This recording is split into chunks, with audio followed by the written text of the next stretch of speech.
বাসার তার স্ত্রী হিসেবে পরিচয় দেয়। আমি ববির যিনি আছেন তার সাথে কথা হয়নি। আমরা যতদূর জানি তিনি স্ত্রী হিসেবে পরিচয় দেন এবং পরবর্তীতে আমরা এই বিষয়টা দেখবো আর কি, যে আসলে স্ত্রী কি না এটা আমরা জানি না।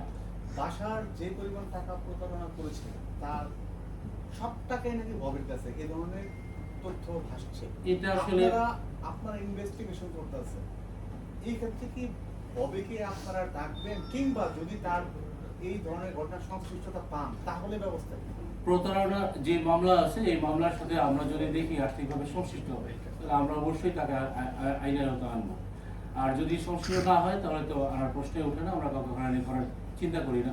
কারণ হলো এখানে দীর্ঘ সময় যাবৎ বাসার প্রতারণা করে আসছিল, তার নামে এখনো অনেক অভিযোগ পেন্ডিং রয়েছে। অনেকেই অভিযোগ দেওয়ার মতো সাহস করছিলেন না।